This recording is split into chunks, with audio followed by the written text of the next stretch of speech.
नमस्कार मित्रांनो, मी प्रदीप गावडे, प्रदेश सचिव, भारतीय जनता पार्टी युवा मोर्चा महाराष्ट्र राज्य।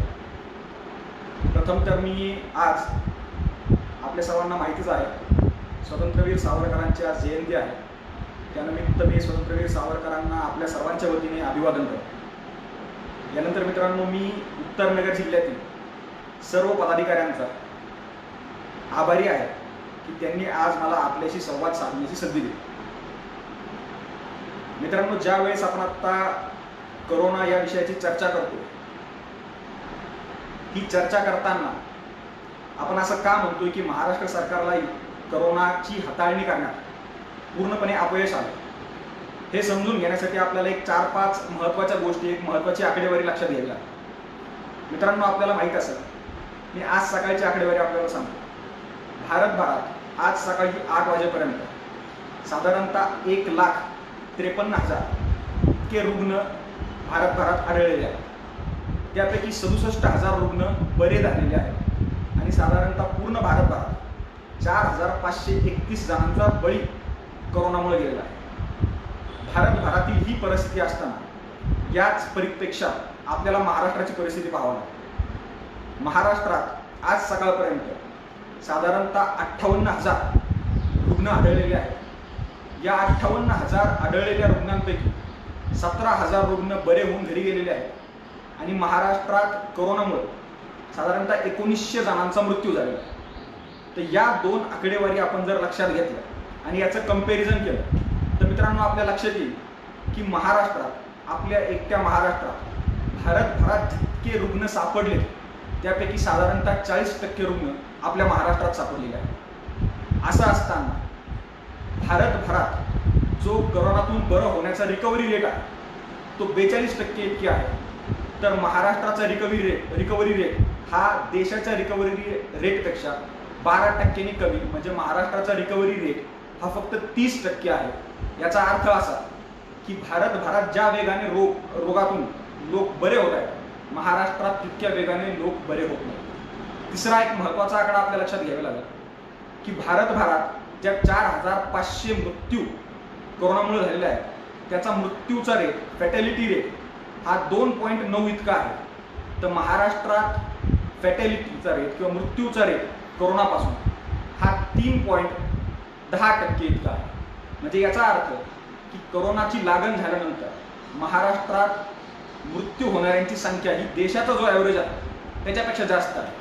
मित्रांनो, ही आकडेवारी लक्षात घेतल्यानंतर आपल्या लक्षात येईल की महाराष्ट्रातील परिस्थिती ही दिवसेंदिवस गंभीर होत चाललेली आहे आणि यासाठी जबाबदार हे महाराष्ट्राचं सरकार आहे। मित्रांनो, महाराष्ट्र सरकारच्या वतीने ज्यावेळेस कुणीही महाराष्ट्र सरकारला असा प्रश्न विचारतो की महाराष्ट्रामध्ये सर्वाधिक रुग्ण का आहेत, तर महाराष्ट्र सरकारतर्फे किंवा महाराष्ट्र सरकारच्या समर्थकांतर्फे असं सांगितलं जातं की महाराष्ट्रामध्ये सर्वाधिक टेस्ट आपण कोरोनाच्या करतोय, त्याच्यामुळे सर्वाधिक रुग्ण महाराष्ट्रात आहे। मित्रांनो, मी पूर्ण जबाबदारीने सांगू इच्छितो की ही माहिती खोटी आहे, ही माहिती दिशाभूल करणारी आहे। हे सांगण्यासाठी मी आपल्याला एक 2-3 आकडेवारी देतो। म्हणजे जसं उदाहरणार्थ मी मागाशी आपल्याला सांगितलं की भारतभरात जितके रुग्ण आढळत आहेत त्यापैकी 40% रुग्ण हे महाराष्ट्रातील आहेत। असं असताना भारतभरात आपण जितक्या कोरोनाच्या टेस्ट करतो त्यापैकी फक्त 17% टेस्ट आपण महाराष्ट्रात करतो। म्हणजे आपल्या महाराष्ट्रात रुग्णांची संख्या भारतभरातील 40% आहे आणि कोरोनाच्या टेस्टची संख्या मात्र फक्त 17% इतकी आहे। म्हणजे आपण आत्ता जितक्या टेस्ट करतोय त्याच्यापेक्षा डबल किंवा त्याहीपेक्षा जास्त टेस्ट आपण करायला पाहिजे। ही एक गोष्ट। दुसरी गोष्ट, भारतभरात जितक्या टेस्ट झाल्या त्या टेस्टमध्ये पॉझिटिव्ह सापडणाऱ्यांचं प्रमाण हे 5% इतकं आहे।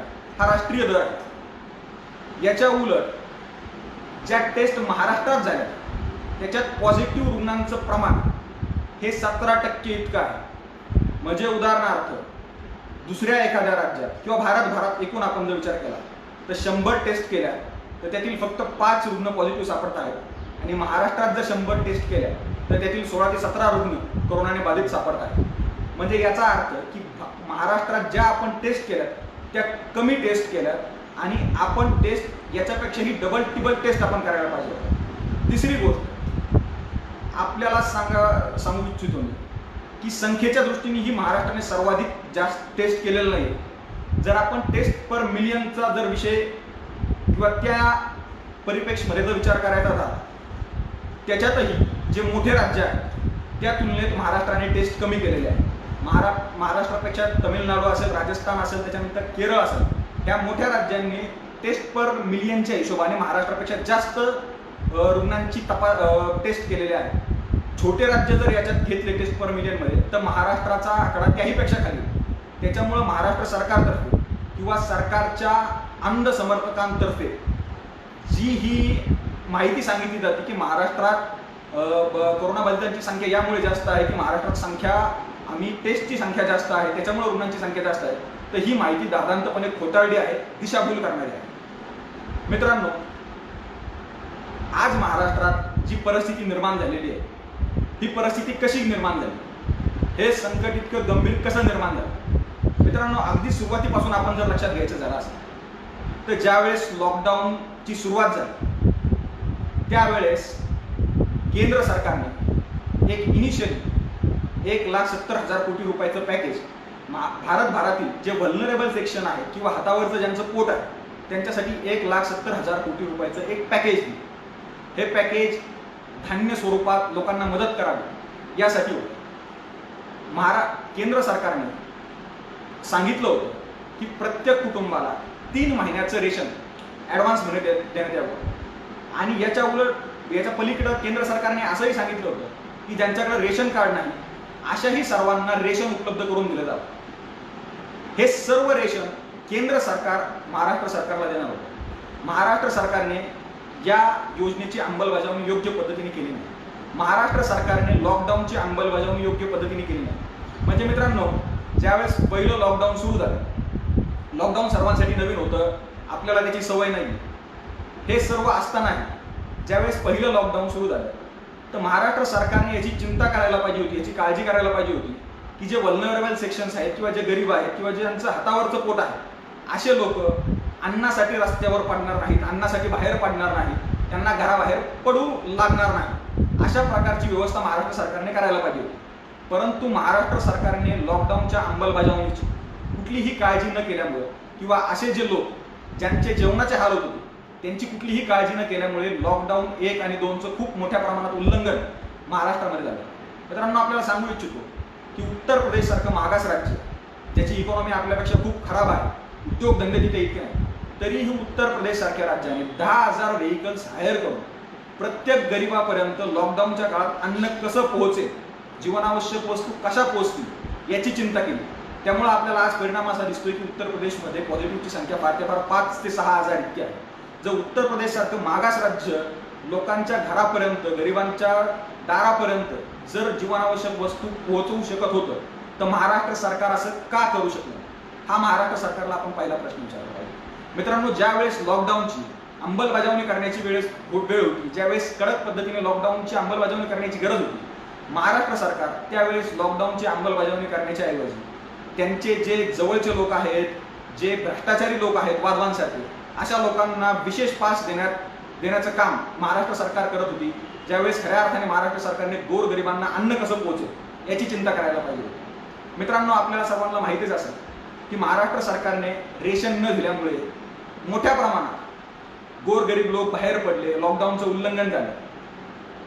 महाराष्ट्रात जे परप्रांतीय किंवा जे प्रवासी मजदूर होते त्यांना इथं खायला अन्न न भेटल्यामुळे हे लोक आपापल्या राज्यात चालत निघाले. मित्रांनो, ही खूप मनाला वेदना देणारी गोष्ट आहे की हे लोक शेकडो किलोमीटर चालत गेले. मित्रांनो, मी सांगतो म्हणून नाही, पण प्रत्येक राज्यातील, राज्य कुठलंही असू द्या, महाराष्ट्र असू द्या, गुजरात असू द्या, मध्य प्रदेश असू द्या, कर्नाटक असू द्या, कुठलंही राज्य असू द्या, कुठल्याही राज्यात जे प्रवासी मजदूर होते, जे प्रवासी कामगार होते, त्या लोकांची जबाबदारी तेथील राज्य सरकारांची. राज्य सरकारांनी त्यांना अन्न किंवा ज्या जीवनावश्यक वस्तू आहेत त्या पुरवायच्या होत्या. महाराष्ट्र सरकार याच्यात कमी पडले. हे मी सांगत नाही की ही जबाबदारी राज्य सरकारची होती. नोबेल पारितोषिक विजेते अभिजित बॅनर्जी यांनी सांगितलंय की राज्यांमधल्या प्रवासी मजदूरांची जी जबाबदारी आहे ती तेथील राज्यांची आहे. महाराष्ट्र सरकार याच्यात कमी पडले. म्हणून आपल्याला माहित असेल की मोठ्या प्रमाणावर हे प्रवासी मजदूर बाहेर पडले, चालत हे लोक शेकडो किलोमीटर दूर असलेल्या आपल्या गावी गेले. काही लोकांचा दुर्दैवाने रस्त्यात मृत्यू झाला. मित्रांनो, मी जबाबदारीने सांगू इच्छितो की काही झालं की आदरणीय मुख्यमंत्री उद्धवजी ठाकरे असं म्हणत असतात की हा छत्रपतींचा महाराष्ट्र आहे, हे आहे, ते आहे, ते आहे. मी त्यांना विनम्रपणे सांगू इच्छितो, साहेब, आपल्या राज्यातील कामगारांची जबाबदारी आपण घेतली नाही. आपल्या राज्यातील कामगार हे रस्त्यात मेले, अशा पद्धतीने आपल्या राज्यातील लोकांना वाऱ्यावर सोडणारा हा छत्रपतींचा महाराष्ट्र असू शकत नाही. हा पवारांचा आणि उद्धव ठाकरेंचा महाराष्ट्र असू शकतो की जो अशा पद्धतीने लोकांना वाऱ्यावर सोडतो. मित्रांनो, ज्या वेळेस हे प्रवासी मजदूर बाहेर पडायला लागले, केंद्र सरकारने रेल्वेची व्यवस्था केली. महाराष्ट्र सरकारचं याही विषयात इतकं मोठं अपयश आहे की प्रवासी मजदूरांना हे रेल्वे स्टेशनपर्यंतही पोहोचवू शकले नाही. ज्या वेळेस हे लोक रस्त्यावर उतरत होते, महाराष्ट्र सरकारची ही जबाबदारी होती की ते जिथं कुठं असतील त्यांना थांबवलं जावं, त्यांची 1-2 दिवस व्यवस्था करावी आणि त्यांना नंतरच्या ज्या रेल्वेची व्यवस्था होणार होत्या त्यांनी त्यांना त्यांच्या गावी पाठवायला पाहिजे. 1-2-3 दिवसांपूर्वी काय प्रकार झाला आपल्या सर्वांनी पाहिलाच असेल की उद्धव ठाकरेंनी स्वतःच्या एका लाईव्ह मध्ये येऊन सांगितलं की केंद्र सरकार रेल्वे देत नाहीये, आमच्याकडे याद्या आहेत, आमची तयारी आहे, केंद्र सरकार रेल्वे देत नाहीये. केंद्रीय रेल्वे मंत्री पियुष गोयल यांनी त्याच दिवशी त्यांना सांगितलं की आम्ही तुम्हाला उद्या 125 ट्रेन्स उपलब्ध करून देतो, तुम्ही आम्हाला याद्या पाठवा. केंद्रीय रेल्वे मंत्र्यांनी रात्री 2 वाजेपर्यंत फॉलोअप घेतला, तरीही महाराष्ट्र सरकारने याद्या पाठवल्या नाही. रात्री 2 नंतर महाराष्ट्र सरकारने फक्त 46 ट्रेन्सच्या याद्या पाठवल्या. त्यातील 5 ट्रेन्स या बंगाल आणि ओडिसा मधल्या तिथे वादळामुळे जाऊ शकल्या नाही. 41 ट्रेन्स केंद्र शासनाने उपलब्ध करून दिल्या. मित्रांनो, दुर्दैव असं त्यातल्याही 2 ट्रेन प्रवासी मजदूर न आल्यामुळे, महाराष्ट्र सरकार त्यांना न आणल्यामुळे त्या 2 ट्रेन रद्द झाल्या. आतापर्यंत साधारणतः 65 ट्रेन्स महाराष्ट्र सरकार प्रवासी मजदूरांना रेल्वे स्टेशन पर्यंत पोहोचवू न शकल्यामुळे, त्यांच्या याद्या पाठवू शकल्यामुळे, त्यांचा डाटा तयार करू न शकल्यामुळे रद्द झाले. तर अशा पद्धतीने महाराष्ट्र सरकार सर्वच आघाड्यांवर अपयशी ठरत आहे. मित्रांनो, आपल्याला लक्षात घ्यावं लागेल, पहिल्या दिवशीपासून या सरकारमध्ये लॉकडाऊन सुरू झाल्यानंतर पासून कुठल्याही प्रकारचा ताळमेळ नाही. सकाळी एक गोष्ट सांगितली जाते, संध्याकाळी दुसरी गोष्ट सांगितली जाते, दुसऱ्या दिवशी तिसरीच गोष्ट सांगितली जाते, नंतर परत दुसरंच काहीतरी सांगितलं जातं. मित्रांनो, आपल्या लक्षात असं की ज्या वेळेस हे सगळं संकट उभं राहिलं, मुंबई महानगरपालिकेच्या आयुक्तांनी एक आदेश काढला की अशा परिस्थितीमध्ये दहन कुणाला न पुरता सर्वांना अग्नी देऊन त्यांच्या अंत्यसंस्कार करावे. मुस्लिम समाजातर्फे नवाब मलिक या राज्यातील मंत्र्यांनी त्याच्यावर आक्षेप घेतला. संध्याकाळी लगेच तो आदेश दबावात बदलण्यात आला.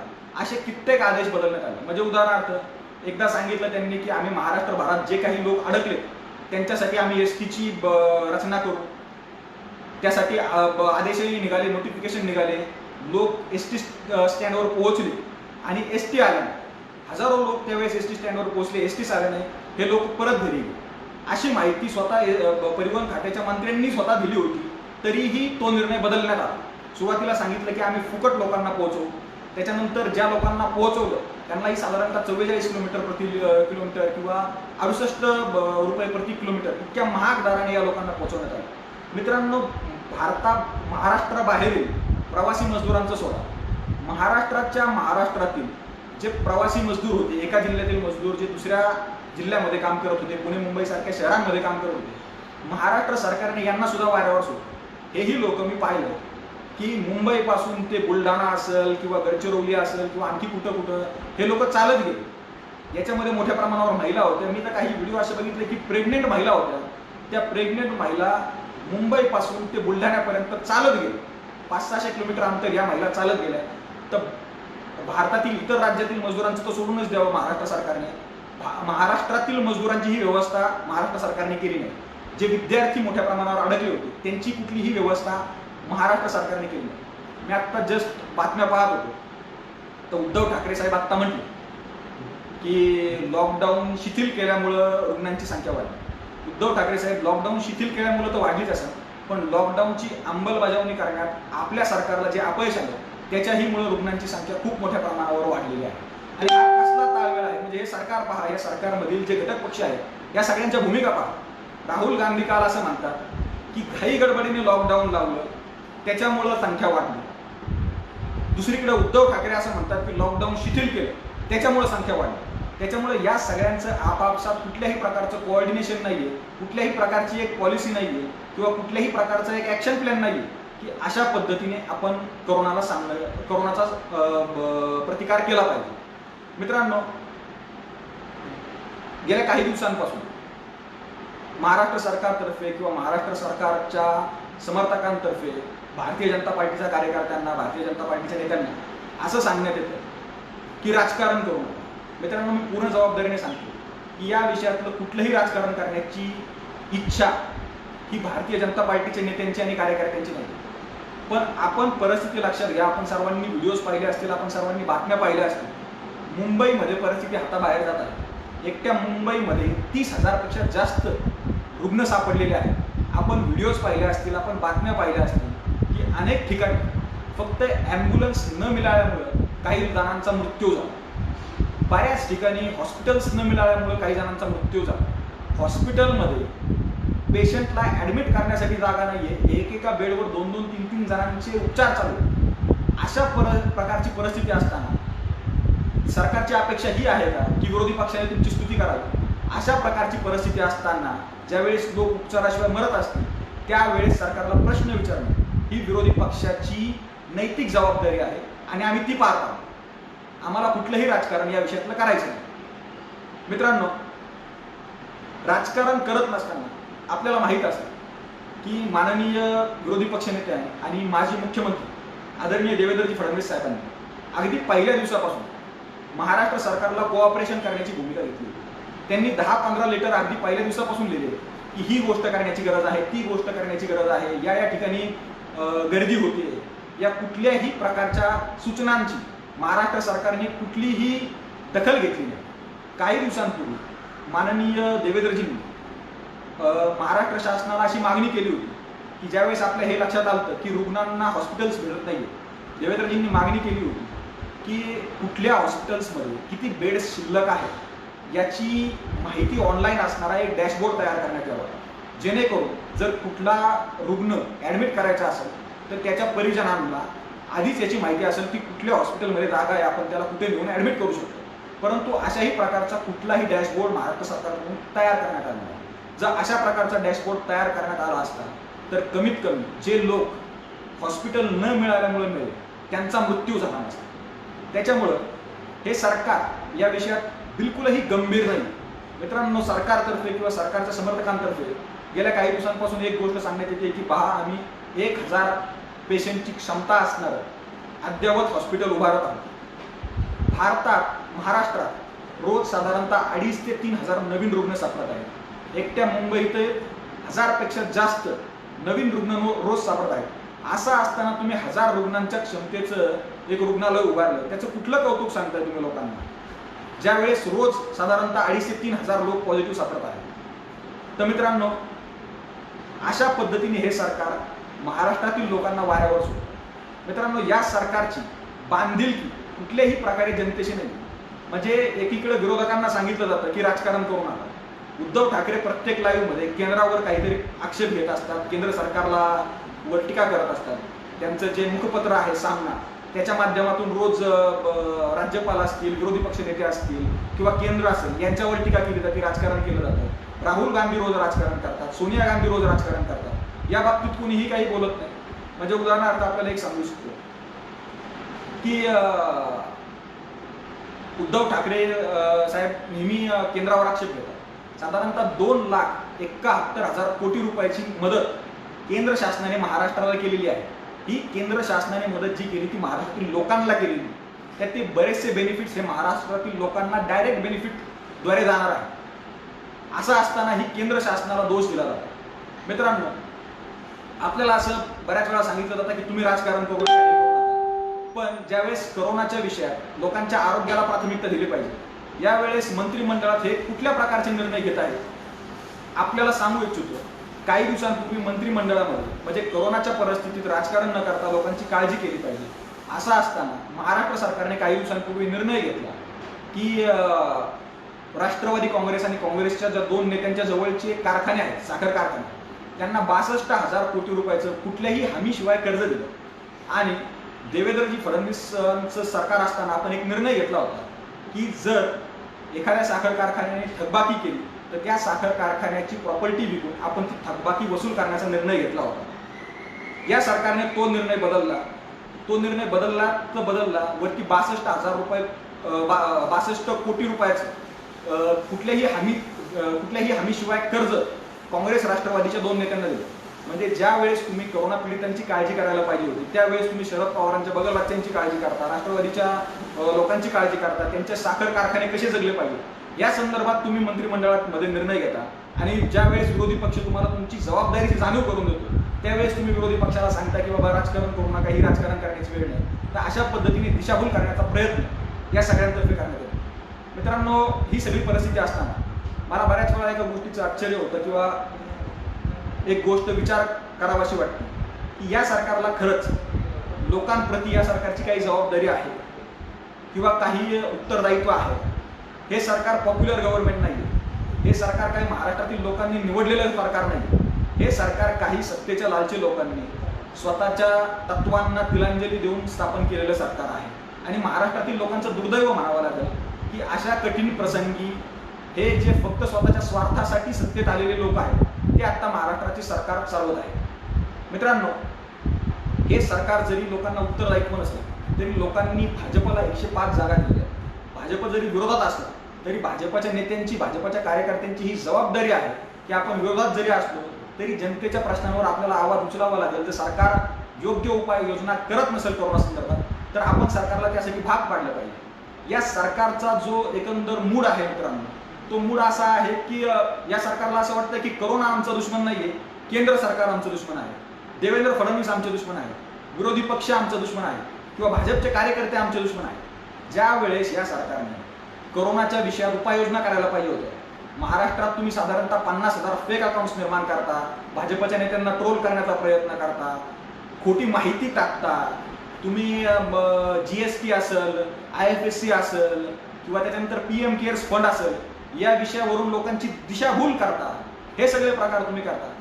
तर मित्रांनो, मी शेवटी फक्त इतकंच सांगू इच्छितो, सध्या महाराष्ट्रातील परिस्थिती खराब आहे. असं व्हायला हवं होतं की महाराष्ट्रातील रुग्णांची संख्या कमी झालेली आहे, रुग्णांची संख्या थांबलेली आहे, वाढ कमी झालेली आहे आणि आपण लॉकडाऊन शिथिल करायला पाहिजे. आता असं झालंय की जवळपास रोज 2-2.5 हजार रुग्ण सापडत आहेत आणि आपण लॉकडाऊन दिवसेंदिवस शिथिल करत जातो. त्याच्यामुळे येत्या काळात कदाचित आणखी ही परिस्थिती खराब होईल. या पलीकडे महाराष्ट्र सरकार आकडे लपवण्यासाठी, मी अगदी जबाबदारीने सांगतो, मृतांचे आकडे लपवण्यासाठी बरेचसे प्रयत्न करत आहे. मृतांचे आकडे लपवले जात आहेत. आपल्याला माहीत असेल महाराष्ट्राच्या काही भागांमध्ये जर आपण पाहिलं तर गेल्या वर्षीच्या तुलनेत या वर्षी झालेल्या मृतांची संख्या जे कोरोनामधील नाही आहे पण जे अनरिपोर्टेड आहे अशांची संख्या खूप आहे. मग याच्यात मालेगाव असेल, संभाजीनगर असेल, पुण्यातलाही काही भाग असेल. तर अशा पद्धतीने आकडेही लपवण्याचा प्रकार होत आहे. त्यामुळे येत्या काळात परिस्थिती गंभीर होईल. मित्रांनो, मी महाराष्ट्र सरकारला या फेसबुक लाईव्हच्याद्वारे भाजप संगमनेर किंवा उत्तर नगरच्या वतीने इतकंच सांगू इच्छितो की भाजप, केंद्र सरकार, भाजपचे नेते कार्यकर्ते आपले दुश्मन नाही. कोरोना आपला दुश्मन आहे. आपल्याला कोरोनाशी लढायचं आहे सध्या. त्याच्यामुळं मी माननीय मुख्यमंत्र्यांना विनंती करतो की आपली सगळी शक्ती त्यासाठी आपण खर्च करू, कोरोनावर आपण मात करू, त्याच्यानंतर जे काही राजकारण करायचं आहे ते करू. यासाठी मी महाराष्ट्रभरातील भाजपचे जे आमचे युवा मोर्चाचे कार्यकर्ते असतील, इतर कार्यकर्ते असतील, ही शक्यतो जितकी पॉसिबल आहे तितकी सगळी मदत आपण प्रशासनाला करू, आपण सरकारला करू. पण या उपरही जिथे आपल्याला असं वाटेल की हे सरकार काम करत नाही, या सरकारवर प्रश्न उपस्थित करणं गरजेचं आहे, या सरकारला धारेवर धरण्याची गरज आहे, आपण तेही निश्चितपणे, प्रामाणिकपणे महाराष्ट्रातील लोकांसाठी करावं. आपण सर्वांनी मला ऐकलं. भाजप संगमनेरने मला आपल्या सर्वांशी चर्चा करण्याची संधी दिली. त्याबद्दल मी आपल्या सर्वांचा आभारी आहे. जय हिंद, जय महाराष्ट्र, वंदे मातरम.